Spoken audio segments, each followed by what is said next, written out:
ರೇಣುಕಾಸ್ವಾಮಿ ಕೊಲೆ ಪ್ರಕರಣಕ್ಕೆ ಸಂಬಂಧಪಟ್ಟಂತೆ ನಟ ದರ್ಶನ್ ಸೇರಿದಂತೆ ಒಟ್ಟು 13 ಜನರನ್ನ 6 ದಿನಗಳ ಕಾಲ ಪೊಲೀಸ್ ಕಸ್ಟಡಿಗೆ ನಿನ್ನೆಯಷ್ಟೇ ನ್ಯಾಯಾಲಯ ವಹಿಸಿತ್ತು. ಇವತ್ತು ಬೆಳಗ್ಗೆಯಿಂದಲೂ ಕೂಡ ತೀವ್ರತರವಾದಂತಹ ವಿಚಾರಣೆಯನ್ನು ನಡೆಸಿದ್ದಾರೆ ಪೊಲೀಸರು.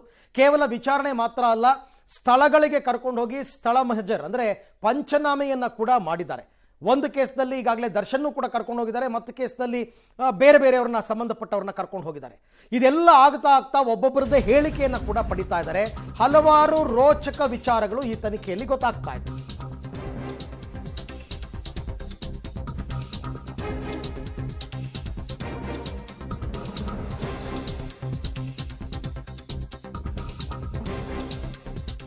ರೇಣುಕಾಸ್ವಾಮಿ ಹತ್ಯೆಯಾದ ಪಟ್ಟಣಗೆರೆ ಶೆಡ್ನಲ್ಲಿ, ಅಂದರೆ ಎಲ್ಲಿ ಹತ್ಯೆ ನಡೆದಿತ್ತು ಆ ಶೆಡ್ನಲ್ಲಿ ಈಗ ಸ್ಥಳ ಮಹಜರನ್ನ ಮಾಡಿದ್ದಾರೆ. ಆರೋಪಿ ದರ್ಶನ್, ಪವಿತ್ರ ಗೌಡ ಅವ್ರನ್ನೂ ಕೂಡ ಕರ್ಕೊಂಡು ಬಂದು ಪಂಚನಾಮೆಯನ್ನು ಮಾಡಿದ್ದಾರೆ. ಯಾಕೆ ಅಂದರೆ ಆ ಕ್ರೈಮ್ ಸೀನ್ ನಡೆಯುವಂತಹ ಸಂದರ್ಭದಲ್ಲಿ ಇವರಿಬ್ಬರು ಅಲ್ಲಿದ್ದರು ಅಂತಕ್ಕಂಥದ್ದು ಪೊಲೀಸರಿಗೆ ಕನ್ಫರ್ಮ್ ಆಗ್ತಾ ಇದೆ. ಹಾಗಾಗಿ ದರ್ಶನ್ ಸೇರಿದಂತೆ 13 ಆರೋಪಿಗಳನ್ನು ಕರೆತಂದು ಆ ಜಾಗದಲ್ಲಿ ಮಹಜರನ್ನು ಮಾಡಿದ್ದಾರೆ. ಪ್ರತಿಯೊಬ್ಬ ಆರೋಪಿಯಿಂದಲೂ ಕೂಡ ಪ್ರತ್ಯೇಕ ಹೇಳಿಕೆಯನ್ನು ಸಂಗ್ರಹ ಮಾಡಿದ್ದಾರೆ.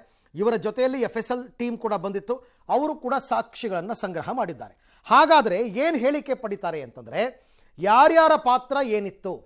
ಈಗ ಮೊದಲು ರೇಣುಕಾಸ್ವಾಮಿಯನ್ನು ಕರ್ಕೊಂಡು ಬಂದು ಎಲ್ಲಿಟ್ಟರು, ಅದೇನೋ ಹಗ್ಗ ಕಟ್ಟಿದ್ರು ಕೈಕಾಲಿಗೆ ಅಂತ ಹೇಳ್ತಾರೆ, ಎಲ್ಲಿ ಕೂರಿಸಿದ್ರು, ಎಲ್ಲಿ ಹೊಡೆದ್ರು, ಯಾವುದರಿಂದ ಹೊಡೆದ್ರು, ಅದೇನಾದರೂ ವೆಪನ್ಗಳಿದೆಯಾ, ಅದೇನೋ ರಿಪೀಸ್ ಪಟ್ಟಿ ಅಂತ ಹೇಳ್ತಾರೆ, ಕೋಲು ಅಂತ ಹೇಳ್ತಾರೆ, ದೊಣ್ಣೆ ಅಂತ ಹೇಳ್ತಾರೆ, ಅದಿದೆಯಾ, ಅದೆಲ್ಲ ಕಲೆ ಹಾಕ್ತಾರೆ. FSL ಟೀಮ್ನವರು ಈ ರಕ್ತದ ಕಲೆಗಳೇನಾದರೂ ಇದ್ದರೆ ರಕ್ತದ ಕಲೆಗಳ ಮಾದರಿಯನ್ನು ಸಂಗ್ರಹ ಮಾಡ್ತಾರೆ.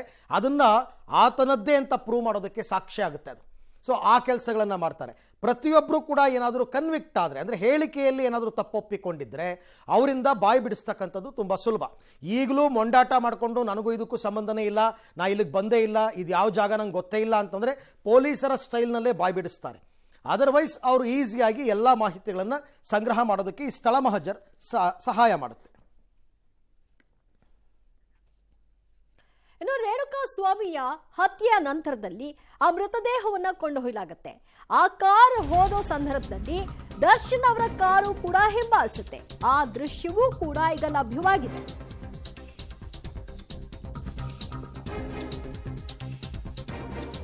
ರೇಣುಕಾಸ್ವಾಮಿ ಭೀಕರ ಹತ್ಯೆ ಪ್ರಕರಣಕ್ಕೆ ಈಗ ಟ್ವಿಸ್ಟ್ ಸಿಗ್ತಾ ಹೋಗ್ತಾ ಇದೆ. ಮೃತದೇಹ ಸಾಗಿಸುವಾಗ ಜೊತೆಯಲ್ಲೇ ದರ್ಶನ್ ಅವರ ಕಾರು ಕೂಡ ಪಾಸ್ ಆಗಿದೆ. RR ನಗರದಿಂದ ಶೆಡ್ಗೆ ಬರುವ ರಸ್ತೆಯಲ್ಲಿ ಕಾರು ಸಂಚಾರ ಆಗಿರುವಂತಹ CCTVಯ ಫುಟೇಜ್ ಲಭ್ಯವಾಗಿದೆ. ಕಪ್ಪು ಬಣ್ಣದ ಸ್ಕಾರ್ಪಿಯೋ ಜೊತೆಗೆ ಈ ಕಾರ್ ಕೂಡ ಹೋಗುತ್ತೆ. ಆ ಕಾರ್ನಲ್ಲಿ ದರ್ಶನ್ ಇದ್ರು ಅನ್ನುವಂತಹ ಮಾಹಿತಿ. ಮೃತದೇಹದ ಬಳಿ ಶೆಡ್ಗೆ ಬಂದಿದೆ ಒಂದು ರೂಟ್ ಆದ್ರೆ, ಮೃತದೇಹವನ್ನ ತೆಗೆದುಕೊಂಡು ಹೋಗೋದೇ ಮಗದೊಂದು ರೂಟ್ನಲ್ಲಿ. ಎಕ್ಸಿಟ್ ಅಂಡ್ ಎಂಟ್ರಿ ಎರಡೂ ಕೂಡ ಒಂದೇ ಮಾರ್ಗ ಇಲ್ಲ. ಜೂನ್ 9ರಂದು ಬೆಳಗಿನ ಜಾವ 3:37ಕ್ಕೆ ಶೆಡ್ಗೆ ಕಾರು ಎಂಟ್ರಿ ಆಗುವಂತಹ ದೃಶ್ಯವೂ ಕೂಡ ಸೆರೆಯಾಗಿದೆ. ಮೃತದೇಹವನ್ನ ಸಾಗಿಸ್ತಾ ಇದ್ದ ಬೆಳಗಿನ ಜಾವ 4 ಗಂಟೆಯ ಸುಮಾರಿಗೆ ಆ ಸ್ಕಾರ್ಪಿಯೋ ಕಾರ್ನ ಹಿಂದೆ ಕೆಂಪು ಬಣ್ಣದ ಜೀಪ್ ಏನಿದೆ ಅದು ದರ್ಶನ್ ಅವರ ಜೀಪ್. ಆ ಜೀಪ್ ಕೂಡ ಪಾಸ್ ಆಗುತ್ತೆ. ಈ 4 ದೃಶ್ಯಗಳನ್ನ ಸ್ಕ್ರೀನ್ ನಲ್ಲಿ ನೀವೇನ್ ನೋಡ್ತಾ ಇದ್ರಿ. ದರ್ಶನ್ ಅವರು ಮೊದಲೇದಾಗಿ ಶೆಡ್ಗೆ ಬಂದಂತಹದ್ದ ಸಂದರ್ಭ ಮತ್ತು ಮೃತರಾಗಿದ್ದಾರೆ ಅಂತ ತಿಳಿದ ನಂತರದಲ್ಲಿ ಮತ್ತೆ ಅವರು ಬರ್ತಾರೆ. ಸೊ ಆ ಶೆಡ್ಗೆ ಅಲ್ಲಿ ಬಂದ ನಂತರದಲ್ಲಿ ಮೃತದೇಹವನ್ನ ಕಪ್ಪು ಬಣ್ಣದ ಆ ಸ್ಕಾರ್ಪಿಯೋ ಕಾರ್ನಲ್ಲಿ ತೆಗೆದುಕೊಂಡು ಹೋಗ್ಲಾಗುತ್ತೆ. ಆ ಕಾರಿನ ಹಿಂದೆಯೇ ದರ್ಶನ್ ಅವರ ಕಾರ್ ಕೂಡ ಪಾಸ್ ಆಗುತ್ತೆ. ಇದಿಷ್ಟು ಕೂಡ 4 ದೃಶ್ಯಗಳಲ್ಲಿ ಸೆರೆ ಸಿಕ್ಕಿರುವಂತಹ ಅಂಶ. ಇದಕ್ಕೆ ಸಂಬಂಧಪಟ್ಟ ಹಾಗೆ ಈಗ ದರ್ಶನ್ ಅವರ ಪಾತ್ರ ಈ ಪ್ರಕರಣದಲ್ಲಿ ಇದೆ ಅನ್ನೋದಕ್ಕೆ ಈ ದೃಶ್ಯಗಳು ಸಾಕ್ಷಿ ಆಗ್ತಾ ಇದೆ. ಕಾರಣ ಆ ಕಾರ್ ದರ್ಶನ್ ಅವರದ್ದೇ ಅಂತ, ಮತ್ತು 2 ಬಾರಿ ಆ ಸ್ಥಳಕ್ಕೆ ಈ ಕಾರ್ ಬಂದು ಹೋಗಿರೋ ಮತ್ತು ಸಮಯ ಏನಿದೆ ಅದೆಲ್ಲವೂ ಕೂಡ ತಾಳೆ ಹಾಕ್ತಾ ದರ್ಶನ್ ಅವ್ರಿಗೂ ಈ ಪ್ರಕರಣಕ್ಕೂ ಎಷ್ಟು ನಂಟಿದೆ ಅನ್ನೋದರ ಬಗ್ಗೆ ಸಾರಿ ಹೇಳ್ತಾ ಇದೆ ಈ ದೃಶ್ಯಗಳು. ಕೆಂಪು ಕಲರ್ನ ಜೀಪ್ ಇದು ದರ್ಶನ್ ಅವರ ಕಾರು. ಸೊ ಇದು ಸ್ಕಾರ್ಪಿಯೋ ಮುಂದೆ ಹೋದ ನಂತರದಲ್ಲಿ ಅದರ ಹಿಂದೆ ಇದು ಹೋಗುತ್ತೆ. ಮುಂದೆ ಹೋದ ಕಾರ್ನಲ್ಲೇ ರೇಣುಕಾಸ್ವಾಮಿಯ ಮೃತದೇಹವನ್ನ ತೆಗೆದುಕೊಂಡು ಹೋಗಿ ಸುಮನಹಳ್ಳಿಯ ಬಳಿ ಬಿಸಾಕುವಂತಹ ನಿರ್ಧಾರವನ್ನ ಮಾಡಿ ಆ ಮಾರ್ಗವಾಗಿ ಹೋಗ್ತಾ ಇರೋದು.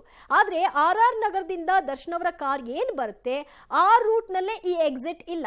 ಇದು ಬೇರೆ ರೂಟ್ ನಲ್ಲಿ ಅವರು ಹೋಗ್ತಾ ಇರೋದನ್ನು ಕೂಡ ನಾವು ಗಮನಿಸಬಹುದಾಗಿದೆ. ಬೇರೆ 100 ಮೀಟರ್ ದೂರ ಏನೋ ಇದೆಯಂತೆ, ಅಲ್ಲಿಂದ 100 ಮೀಟರ್ ದೂರದಲ್ಲಿ ಇರತಕ್ಕಂಥ ಬೇರೆ CCTV ಫುಟೇಜ್ ನಲ್ಲಿ ಇವೆಲ್ಲವೂ ಕೂಡ ಲಭ್ಯ ಆಗಿದೆ.